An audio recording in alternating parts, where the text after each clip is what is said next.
Hello friends, welcome to my YouTube channel. हमारा आज का टॉपिक है factor influence growth and development.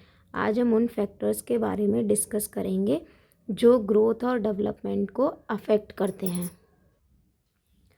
इस टॉपिक में वैसे तो दो ही हम मेनली पढ़ते हैं, आप उनको कहीं से भी स्टार्ट कर लो। मैंने उन टॉपिक्स को यहाँ से स्टार्ट किया है। एक नेचर एंड नर्चर, ये दोनों टर्म्स सी टेट के एग्ज़ाम में तो बहुत बार पूछे गए हैं और नॉर्मली हर टेट एग्ज़ाम में पूछा ही जाता है।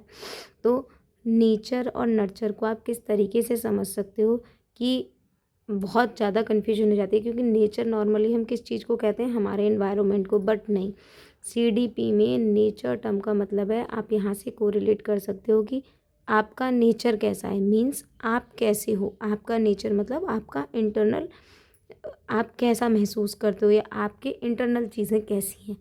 ठीक है, तो आप नेचर में किस चीज़, किसी इंसान के नेचर के बारे में जब आप बात करते हो तो उसमें आप क्या पूछ रहे हो, उस इंसान की अंदर की जो चीज़ें आप देख नहीं सकते हो, उस चीज़ के बारे में, एक्सप्रेशंस, फीलिंग, इमोशन, इन चीज़ों के बारे में बात कर रहे हो ना। तो बस यहीं से आपको याद रखना है कि और नर्चर क्या होता है, जो नेचर को नर्चर कर रहे हैं, उसे नरिशमेंट प्रोवाइड कर रहे हैं, दैट इज़ नर्चर। तो एक ह्यूमन का जो नेचर है वो कैसा हो सकता है, इंटरनल हो सकता है, और इंटरनल हमारी क्या हो सकती है, हेरिडिटी। ठीक है, और नर्चर क्या हो सकता है, जो हमारी हेरिडिटी को सपोर्ट करते हैं, वो एक्सटर्नल फीचर्स क्या हो सकते हैं, हमारा इन्वायरमेंट।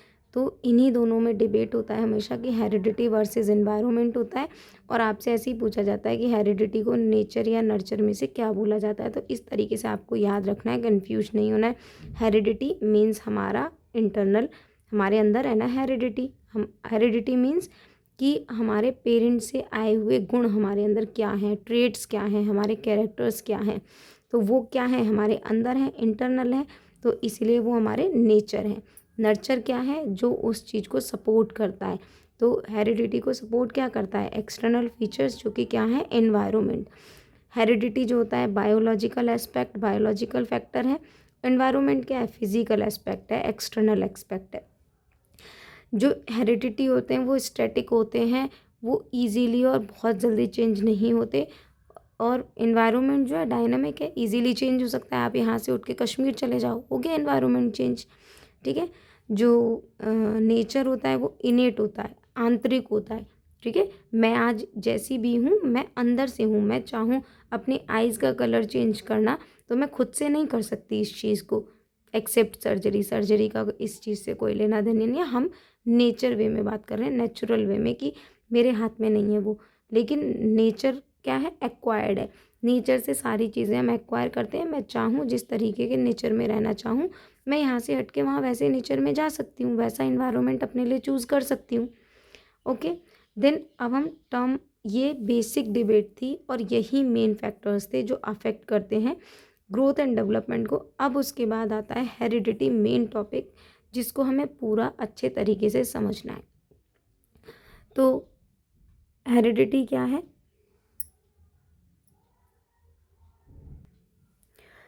सो हेरिडिटी जैसे मैंने आपको अभी बताया, हेरिडिटी क्या है, ट्रांसफ़र होना ट्रेड्स का, कैरेक्टर का, पेरेंट से ऑफस्प्रिंग में आना। ऑफस्प्रिंग मीन्स बच्चा।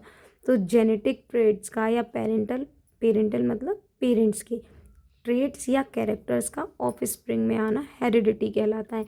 मीन्स जैसे मेरे आइज़ का कलर है, अगर ये मेरे पेरेंट्स से सिमिलर है, दैट मीन्स मेरे पापा या मम्मी से किसी से सिमिलर है, दैट मीन्स कि ये हेरिडिटी है, ये उनके जीन्स में था, जो उनके जीन्स से मेरे जीन्स में आया है।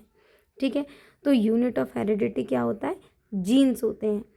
यूनिट ऑफ हेरिडिटी मीन्स वो जो हेरिडिटी को कैरी कर रहे हैं, वो क्या है, वो जीन्स हैं जो हेरिडिटी को कैरी करके लाते हैं, कैरेक्टर्स को, ट्रेड्स को कैरी करके लेके आते हैं। जीन्स, जीन्स कहाँ पर होते हैं, क्रोमोज़ोम। ये सब बायोलॉजिकल टर्म है, आपको बहुत ज़्यादा इनको डिटेल में जाने की ज़रूरत ही नहीं है। मतलब ऐसा होता है कि क्रोमोज़ोम्स इस तरीके के स्ट्रक्चर्स होते हैं और इनके ऊपर जीन्स प्रेजेंट होते हैं, बस आप इतना याद रख सकते हो। तो जीन्स और क्रोमोज़ोम्स को मैंने इसीलिए साथ लिखा है कि अगर यूनिट ऑफ हेरिडिटी में अगर क्रोमोज़ोम आ जाता है और जीन्स नहीं होता है, तो आपको कंफ्यूज नहीं होना है, क्रोमोज़ोम पर आंसर टिक करना है, और जीन गिवन रहता है तो जीन पे करना है। ओके, तो क्रोमोज़ोम्स का नंबर कितना होता है, नॉर्मल ह्यूमन बीइंग में 46 होता है। ये पेयर में प्रेजेंट होते हैं, इसीलिए पेयर कितने हो गए 23। 46 का पेयर कितना हो गया 23। कंफ्यूज नहीं होना है। अगर नंबर ऑफ क्रोमोजोम पूछा जाए 46 और पेयर पूछा जाए पेयर ऑफ क्रोमोजोम तो 23 पेयर ऑफ क्रोमोजोम्स होते हैं। इस 23 पेयर में 22 पेयर्स जो होते हैं वो ऑटोजोम होते हैं, जो मोस्टली सब में सेम होते हैं, और बस एक होता है जो अलग होता है, एक पेयर। वो एक पेयर ही है जो हमारा सेक्स डिटरमाइन करता है। ये तो ऑटोजोम जैसे मैंने बताया मेल और फीमेल में सेम ही है। जो एक क्रोमोजोम है अगर वो XX है पेयर तो वो फीमेल कहलाएगा, और अगर वो XY है तो वो मेल कहलाएगा। आई होप कि आपको ये चीज़ यहाँ तक समझ में आई होगी। ये ऐसा टॉपिक है, इसमें कहीं से भी कुछ भी क्वेश्चन बन सकता है।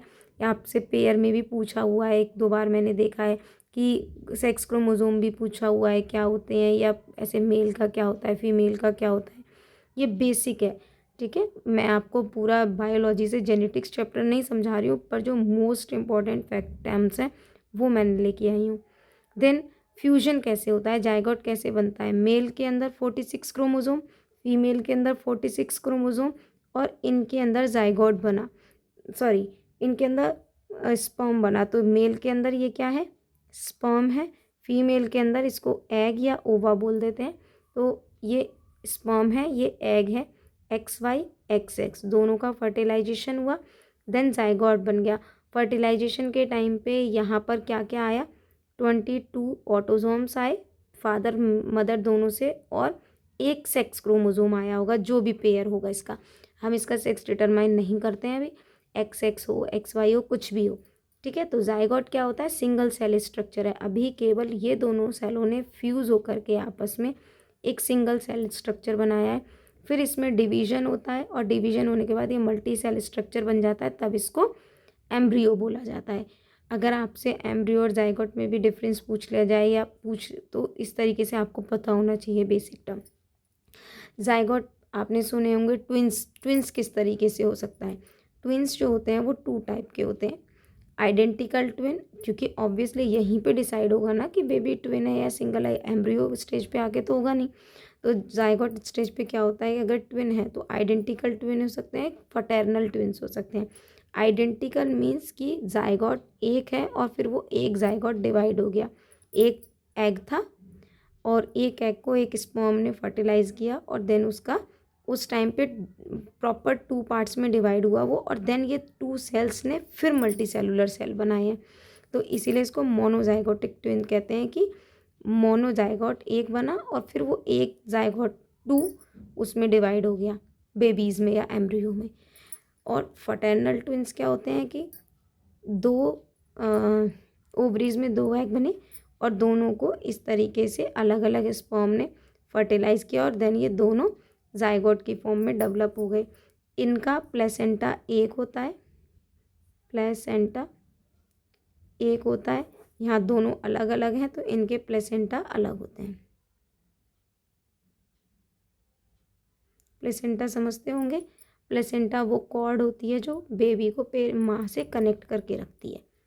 आई होप कि आपको ये यहाँ पे समझ आया होगा।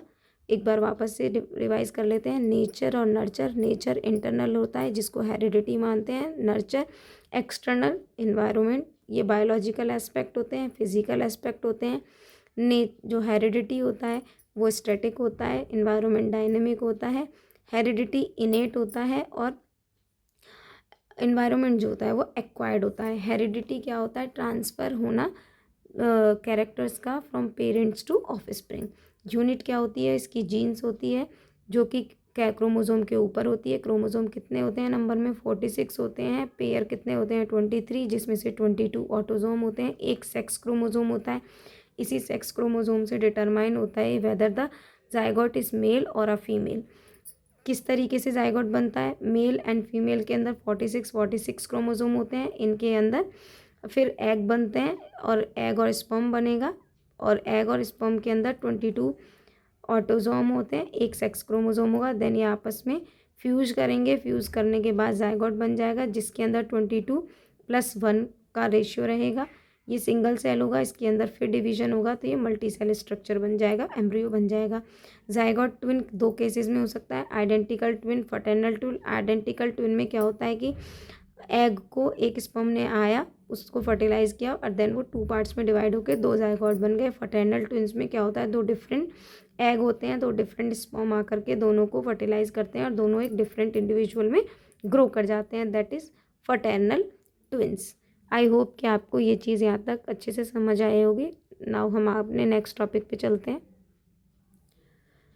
द मोस्ट इम्पॉर्टेंट मीन्स ये पूरा ही हेरिडिटी एंड एनवायरनमेंट से 1 नंबर का क्वेश्चन आना 100% श्योर है।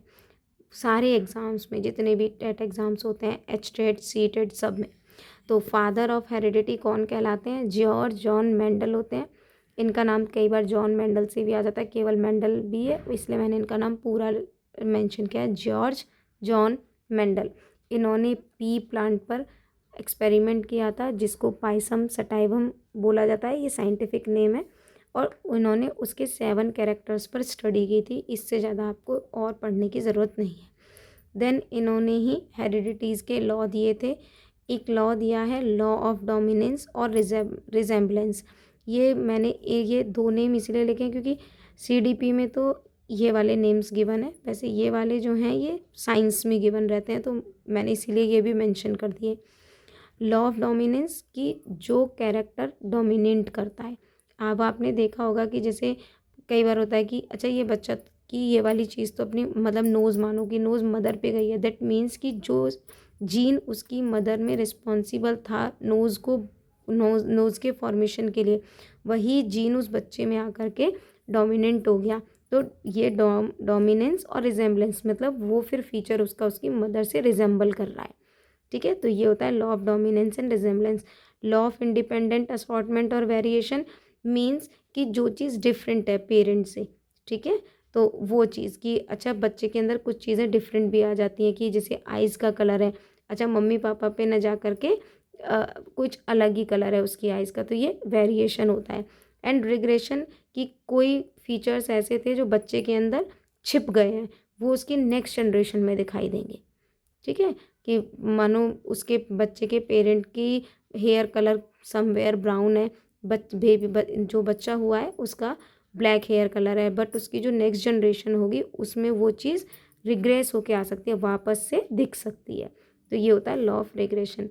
तो ये 3 लॉ थे और ये तीनों लॉ बहुत इंपॉर्टेंट हैं, ये एग्ज़ाम में पूछे जाते हैं।